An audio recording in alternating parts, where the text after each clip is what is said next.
Tonight we're talking about a master's madness. Now, there's this painting from Raphael that goes all the way back. It's supposed to be Mary and Joseph and what is it?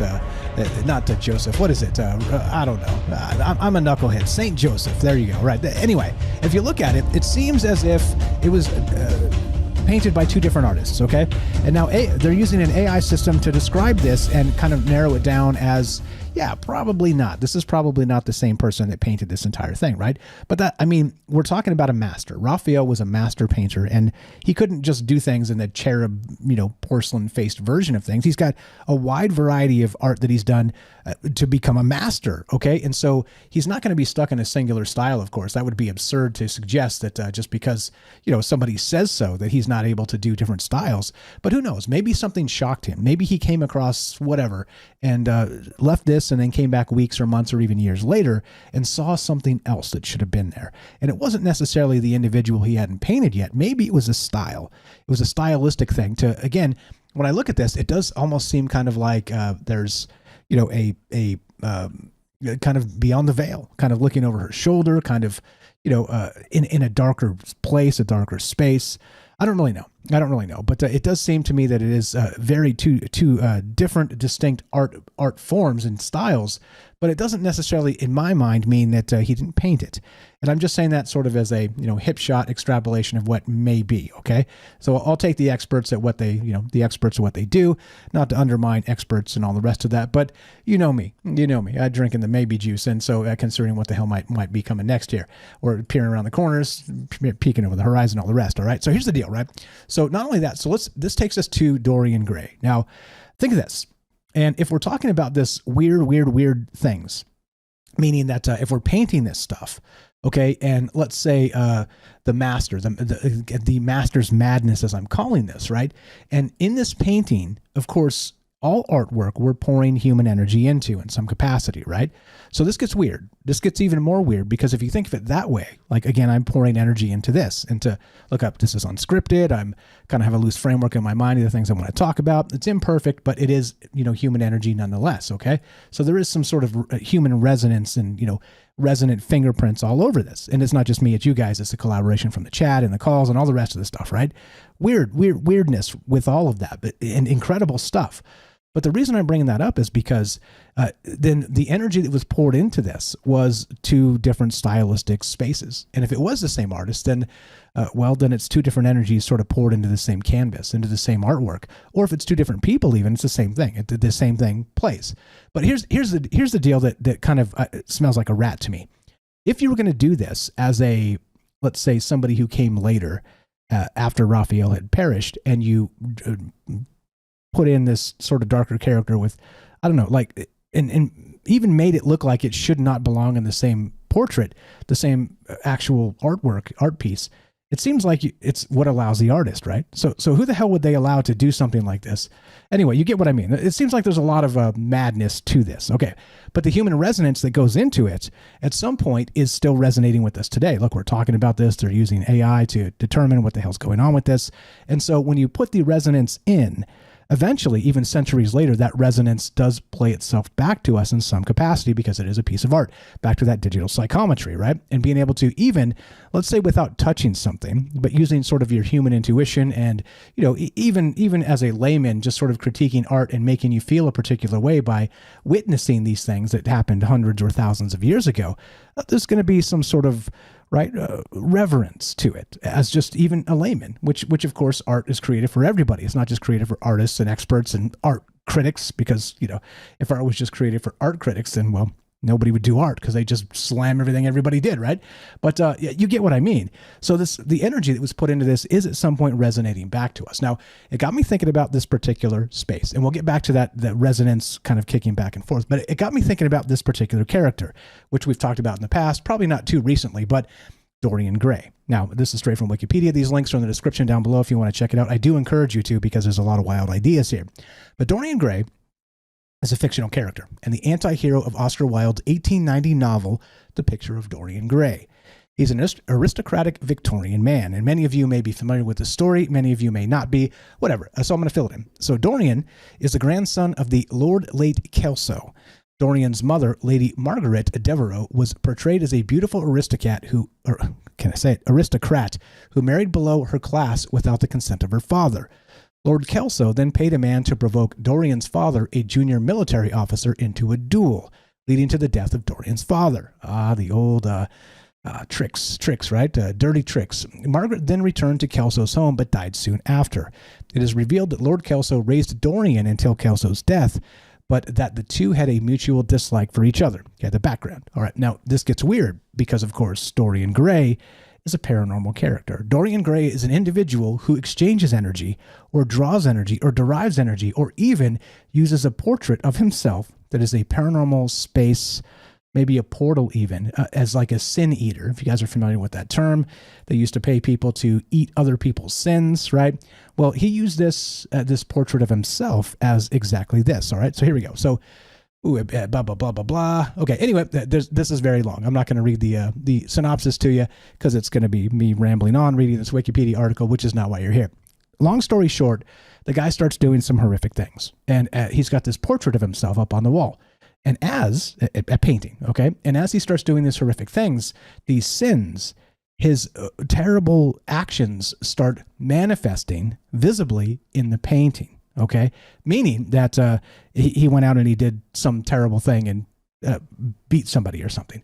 So then he comes back and his face in the painting is a little bit, messed up, kind of a little bit more evil, kind of Joker like, the twisted smile.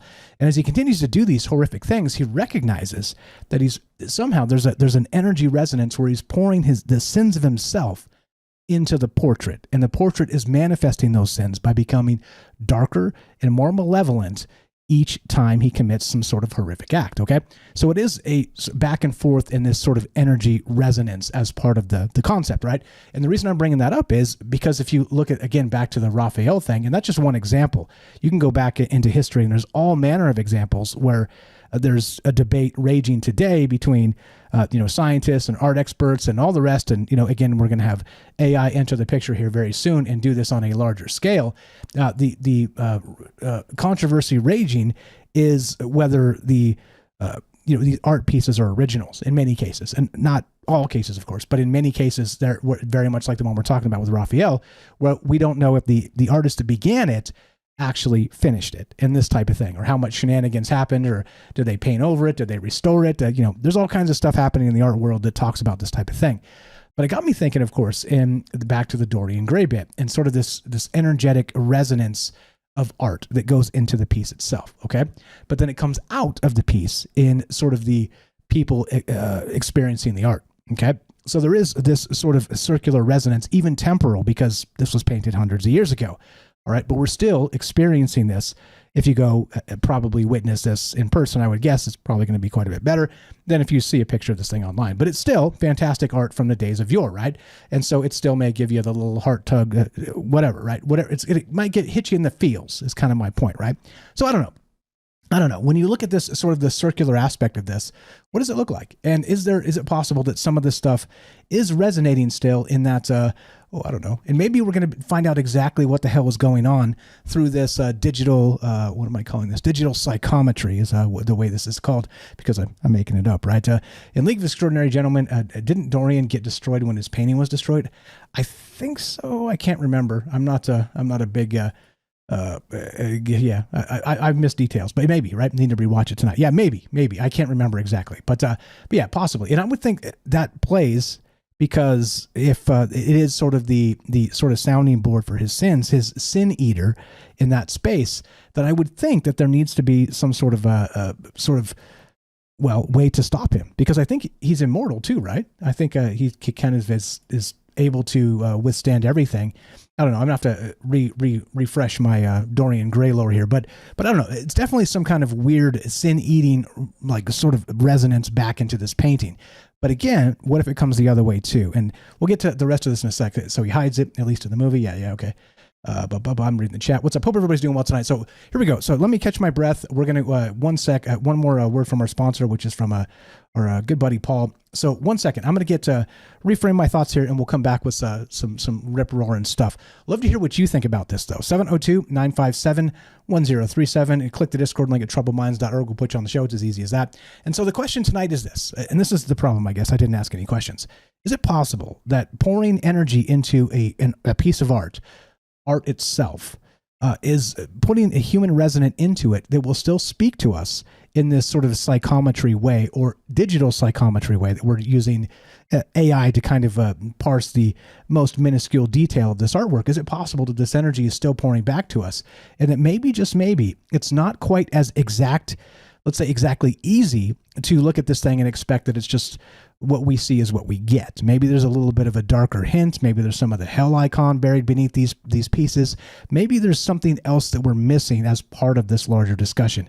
And that's the question tonight. Do you think any of this is possible, or do you think it's just nonsense? And that becomes the point. And remember, we start with these ideas are nonsense. Okay, so that's the base of the conversation. And if that's your take, that's cool. It's completely, let's say, less interesting than some maybe juice, but I mean, it's a valid take. So if that's your take, I'd love to hear it. Anyway, so a Master's Madness, the black box model meets Dorian Gray, and of course, well, whatever comes next. So here we go. A quick word from our sponsor. This is from our good buddy, the mighty Rohan, with eternal inspiration from the great beyond. We're talking a Master's Madness tonight. The black box model meets Dorian Gray, and there's a lot to this. Like I said, it gets kind of deep. So let's start with the top here and just kind of reframe this, because we're a little ways in. Like I said, I'd love to hear your thoughts on this as usual. This is hopefully not just me. This is going to be a conversation. And by the way, the rules still apply. So Derek, thank you for that, Derek. He said he got some headphones and is going to charge him up. So appreciate that very much. You don't have to be buying things on my behalf.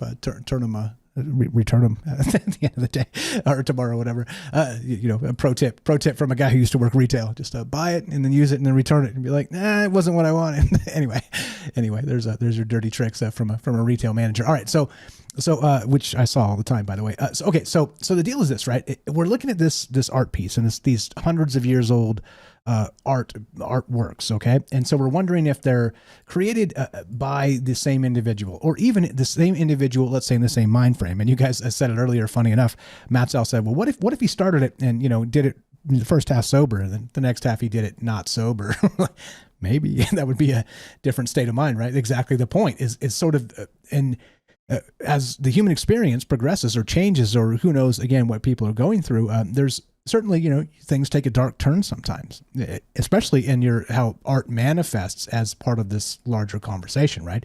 So straight from the top, and this is kind of a reframing everything in the same place now that I've rambled on about it. But listen to this. And so the question becomes, do you believe psychometry is real? Meaning that you could touch something and derive some sort of human resonance from it and be able to actually collect energy or, let's say, historical aspects or whatever from it. Okay, that's psychometry in and of itself. Now, what about the next layer of this? Digital psychometry is what I'm calling this, and able to use the AI to parse this down to the brushstroke level or the micron level or whatever they're measuring in these terms, and be able to say that maybe, just maybe, we're going to be able to do a digital version of this psychometry by examining these brushstrokes and the rest of this. So here we go. Straight from the top here. Appreciate the calls if you guys got them. 702-957-1037. But hey, I'll be here all night. Have you ever looked at a familiar piece of art and felt a shiver run down your spine? Perhaps a detail seems slightly off, a face contorted in a way you don't remember, or a symbol that whispers of something unseen. What if the unsettling feeling wasn't just a trick of the light or a figment of your imagination, but a hidden message waiting to be decoded, which we'll get to in a moment here? This is the strange new frontier that artificial intelligence analysis is opening up. For centuries, we've admired masterpieces, pondered historical documents, and marveled at ancient artifacts. But what if these objects hold secrets invisible to the naked eye? With the ever-increasing power of AI, these whispers from the past are becoming audible. Oh, yeah. Take, for instance, as the recent news of an AI detecting a mysterious detail in the famous Raphael painting, which we've been talking about. This discovery, along with others like AI autonomously identifying a supernova, which is in here as well as part of that larger discussion, which real quick back to Science Alert here. So this. World first, new AI system discovers supernova without human help. So it's parsing the sky. It's able to kind of look at these things and determine what's what, and it's doing it without us saying it's been taught, or it's teaching itself in that sort of continual process. But it's able to be like, yep, Definitely. Here you go. We found one. Check it out. And the humans checked. And sure enough, this AI system is suddenly going to be scanning the stars, all of the stars. Like they're going to be able to sort of use these systems that even have their own agency at some point to find particular anomalous things in the sky that we never recognized. Okay. Which is part of it. I'm glad I went back to the write up here because this is a critical detail that I missed. And so in the same sense, if we have these AI systems doing their thing, they might very well be kind of picking apart the human resonance that are left in not just artworks and art pieces, the things I've been describing, maybe musical notes, maybe hidden codes, sort of the synchronicities from the past that were put there specifically and even intentionally for us to find centuries later as maybe a cosmic troll, as maybe something else entirely. I don't know. Just again, ideas and just flowing through this. And yeah, so there we go. So that's where that idea came from, that the new AI system discovers supernova without human help. So let's see, where were we? Right about there. Okay. So okay. So it hints at a future where AI can analyze the real world around us in ways we never thought possible, which is the whole point tonight. Imagine a world where every building, every brushstroke, every wrinkle on an old photograph could be a treasure trove of data waiting to be unlocked. What secrets might AI unveil from the past reserves of human history and culture? And could it rewrite our understanding of the past, revealing hidden connections and forgotten truths? And perhaps more importantly, what does this all mean for the future? As AI analysis, if I can say it, of real-world data becomes commonplace, will we unlock new doors of perception or open a Pandora's box of unsettling revelations? And that right there, my friends, is exactly the entire point of tonight, because I think there's a lot here. There's a lot to consider when we start to really look at what's happening around us in terms of artistic resonance and how it sort of reflects back. And then you layer the hell icons as part of this, and maybe even people obfuscating ideas hidden behind black magic, okay? Or vice versa, right? Black magic hidden behind ideas that we're supposed to accept as, well, good ideas, happy ideas, smart ideas, knowledgeable ideas. No, not in this sense. Maybe not. So I don't really know. The answer is fleeting, but I think when you start to look at this and consider what world we're moving into, the world's going to change incredibly quickly, and that's exactly what's up. Dark art, if you will, dark and light meme warfare. Yeah, it seems like it. OG Skywatch, how you doing? Yeah, The Ninth Gate was also amazing in an art sense. Yeah, that movie, right, The Ninth Gate with Johnny Depp, pretty good stuff. It's on Tubi still, I think. I watched it a couple months back again. Pretty good stuff. Wild, definitely wild. But I don't know. So, okay, so that gets us where we need to be in terms of sort of reframing this. But what do you guys know about it? So the question becomes now, not just with the resonance of, let's say, psychometry or digital psychometry in this black box model in Dorian Gray, the psychometry kind of coming back to us might be not as we expect it to be, okay? Meaning maybe there's these hidden signatures, as just described in the write-up there. So could artists throughout history have concealed messages, codes, or even technological blueprints within their work? Very ancient aliens and ancient astronaut theorists always say yes, because why not, right? Yeah, no sweat, man. If you want to wait, we can go to the top of the hour and take a break, and it's all good, brother. It's all good. I appreciate you always backing me up. So that's the question, right? So is it possible that these things could be put into place, all right? And really sort of codes hidden in these ancient master works of art. And some people suggest that's the case anyway, kind of looking at things through a different lens, different analysis and different spaces and parts, and you've seen this with the Mona Lisa and some of these other interesting art pieces where you're like, okay, so what is she really smiling at? I mean, like that never bothered me because I smile at weird things sometimes too, but who knows, right? And that becomes sort of the weird basis of this when you start to look at maybe what's in the background. Maybe that type of stuff wasn't accidental. Maybe it looks familiar because it is familiar. Back to that Diana Pasulka in the X-Files, the place she was at that she saw in an X-Files episode, right? If you guys remember that old story. But look, I don't know. It does seem to me that there's something here, and I think something that we can unlock in the largest sense when we start to figure this stuff out. And I think figuring this stuff out is coming, okay? And so the question becomes to you, is it possible then that there are sort of hidden messages all around us all the time, which would be very not, let's say, obvious Illuminati type stuff where, you get they got the Black Eye Club and making the Illuminati symbol and all the stuff that you always see in the conspiracy realms, right? The conspiracy spaces where they're talking about these things. But what if it's way beyond that? What if some of these secret societies and even the master artists of the past were using this stuff as, well, hell icon-ish sort of energy resonance, and it was put in there for, dare you say, nefarious purposes? And I don't know. As usual, just some ideas kind of throwing it out there. Let's see. Another one here that we can talk about as we go.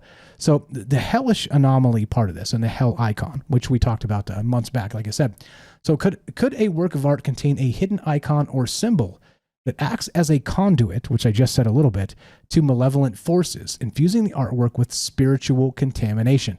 And I almost called the show tonight, some version of his spiritual contamination, because that idea to me is fascinating as hell. Because whether you're religious or not, that mindset to me, it feels like the erosion of of spirituality in and of itself, whether it's, locked into a dogma or outside of it, is definitely prevalent. And it's something that, let's say the New World Order, that space, that, abstract concept is definitely putting the war to, okay? The idea of spirituality, the idea that we have faith in something outside of ourselves. And look, it doesn't have to be dogmatic at all, but faith in the universe, faith in the cosmos, let's say, that there's a synchronicity aspect of us here for a particular reason, right? As we've said in the past, quite a lot.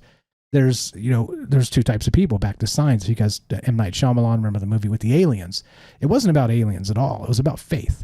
It was about the idea that either you're the type of person that believes things happen randomly, or you're the type of person that believes things happen for a reason. And so that fits all the way back into all of this.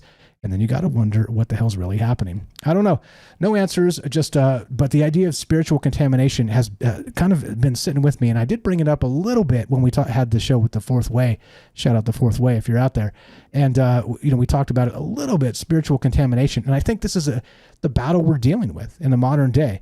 And I'm not saying dogma. I think spirituality can exist outside of dogma. It's sort of a way to honor the human aspect. It's sort of a way to honor what it means to be human together with an uncertain end. It's a way to honor the human aspect through ancient art that may or may not have hell icons embedded within. You get it? You get how wild and weird this gets? Because I think it does get wild and weird. And that puts us about where we need to be. We got Derek the Night Stalker coming up. Appreciate it very much for popping in here and saving my ass. And love to hear your guys' thoughts as well. Do you think there's something to this? And what do we expect to find in the next, let's say 2, 5, 10, 15 years regarding AI and sort of this metadata analysis of the past? Okay, metadata in the modern sense means, Facebook and that type of stuff. But metadata analysis of the past means we're going to the most granular level we can find technologically and driving or deriving, something out of it. And do you think it's going to be spooky, creepy, anything in between? I don't know. I have a feeling we're going to be surprised by some of the things that come out of this idea, this style of, digital, psychometry. This painting by Raphael seems to have been, maybe not painted entirely by him, okay? And it's been the basis of argument for many years now, except they've now scanned this with AI down to the micron level or something to that effect. I don't know the exact measurement here. To the iota level. There you go. 1 iota level. And it actually seems like this was not completely painted in its entirety by Raphael. Now, of course, Raphael is one of the master artists of the past, of the Renaissance. And, he's featured in Teenage Mutant Ninja Turtles, for crying out loud. He's one of the masters for that reason, okay? I mean, not for that reason, but he's honored in modern times for exactly that. He's a master, okay? And so to tell me that he couldn't have done this is, I think it's absurd, number one. But number two is that how do you really know? I think there needs to be sort of meta-analysis on the paint and, was it from the same era? Look, if you can say like, okay, this paint wasn't used in his time. From everything we know, the paint on this particular figure, that doesn't seem to fit with the image that was, previous in the foreground, and they're like, yeah, they didn't use this paint for like another 200 years. Okay. All right, cool. That's something, right? But I don't know. Certainly a master could decide, maybe leave something by the wayside for a moment, go through that dark night of the soul as described in sort of the alchemical tradition, and then come back and see his own artwork in a darker way. And of course, finish it in a darker style. Okay, so that doesn't seem to be, unbelievably seamless or impossibly seamless. Okay, but who knows? Who knows what the hell's going on? And this is why this is an important concept, because AI is going to be kind of pulling these things out of the ether. And we're going to have a new reality to talk about in a bunch of different ways. So I don't know. What do you think? Is it possible that we have this version of digital psychometry happening? And how crazy is it going to get in the next coming days, weeks, months, and years? Because I think it's closer than you believe. Well, like I said, if you're paying any attention to the AI space, which is outpacing Moore's law by quite a bit, maybe you won't be surprised when something changes overnight. It's incredible. And you slept on it. Well, you're here listening to us, so certainly you aren't sleeping on it. Love to hear your thoughts on this, and not just that, the hell icon stuff, the hiding, let's say, imagery, or let's say even through sacred geometry, or clandestine images, or well, that's not the word. Anyway, whatever. Is it possible to embed these ideas into paintings that are supposed to be figured out thousands of years later when the AI analysis machine comes around, sort of a cosmic code of sorts?